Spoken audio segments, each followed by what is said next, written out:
وہ کسی لڑکی کو گر جاتی ہے کہ میں تو اس لیے گئی تھی کہ شادی ہو نہیں رہی تھی، باپ غریب تھا یا مالدار تھا، باپ زیادہ دینا چاہتا تھا اور میری عمر نکلی جا رہی تھی، رکا نہیں جا رہا تھا اور چلی گئی، ایمان سے گر گئی، تو میرے بھائیوں ہماری بھی بخشش کا کوئی ٹھکانہ نہیں ہوگا۔ تو امر بالمعروف اور نہی عن المنکر کی ضرورت ہے، جو اس معاشرے میں پھیلی ہوئی برائی کو ختم کرنے کا ایک علاج ہے اور ایک دوائی ہے، ایک پٹی ہے، ایک گولی ہے، ایک کیپسول ہے، اگر اسے کھائیں گے تو انشاءاللہ شفا مل جائے گی۔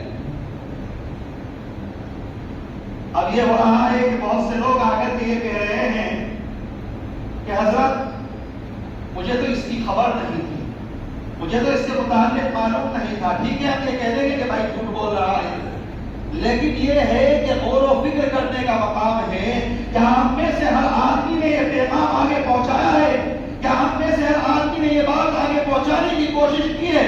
کیا ہم نے دوسرے کو بتانے کی کوشش کی ہے؟ پرچے چھپ کر کیا ہے؟ علماء نے اپنے قیمتی اثاثے سے اور مال سے اور بابرکت پیسے سے اس کو چھپوایا اور عوام میں تقسیم کیا؟ کیا ہم نے اس کو واٹس ایپ کے ذریعے یا دستی اس کو پھیلانے کی کوشش کی ہے یا زبانی دوسروں کو بتانے کی کوشش کی ہے؟ یہ امر اور بالمعروف اور نہی عن المنکر ہے۔ بعض لوگ یہ بھی کہتے ہوئے نظر آ جائیں گے کہ مانتا کون ہے؟ تو پھر سن لو، ماننے والا اگر نہ ہو تو پھر اللہ کے نبی صلی اللہ علیہ وسلم کے خاندان کا ایک فرد ابو لہب بھی ایسا تھا، جس کا خاندان بھی مبارک تھا، جس کے پاس پیسہ بھی تھا، جس کے پاس اولاد بھی تھی، 10 لڑکے تھے، مالدار آدمی تھا، حسب اور نسب والا تھا، بڑا دین ڈور والا آدمی تھا، بہت نام و نمود والا آدمی تھا۔ لیکن جب اللہ کے نبی کوہ صفا پر چڑھے اور آپ نے کہا کہ اگر میں تم کو یہ خبر دوں کہ صفا کے پیچھے ایک لشکر کھڑا ہوا ہے جو ابھی تم پر حملہ کر کے تمہیں ختم کر دے گا، تو تم کیا کہو گے؟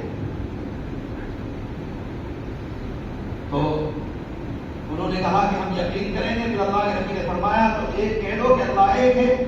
تو ابو لہب نے کہا تب بن تک کہ ہلاک ہو جا، کیا تم نے ہمیں اس لیے جمع کیا تھا؟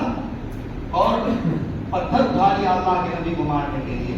اللہ تبارک و تعالی نے تبت یدا ابی لہب وتب ما اغنی عنہ نازل فرمائی اور اعلان کر دیا کہ ابو لہب وہ شخص ہے جو ہلاک بھی ہوگا، برباد بھی ہوگا، آگ میں بھی جلایا جائے گا، جہنم کا ایندھن بھی بنایا جائے گا۔ ہاں وہ اللہ کے نبی کے خاندان کا تھا، ہاں اللہ کے نبی کے دادا کی اولاد تھا، ہاں وہ بہترین خاندان تھا، افضل خاندان کا فرد تھا، بڑا سردار تھا، بڑا مال والا تھا، بڑی اولاد والا تھا، ہلاک و برباد ہوا، دنیا میں بھی رسوا ہوا کہ جب مرا تو اس حال میں مرا کہ اس کے لڑکوں نے اسے کوڑی پر پھینک دیا۔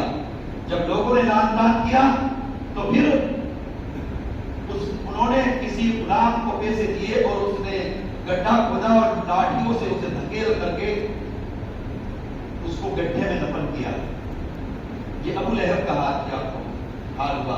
آپ کہہ رہے ہو تو دنیا میں اللہ کے نبی کا دشمن تھا، تو پھر ابو طالب کو لے لیں، آپ کا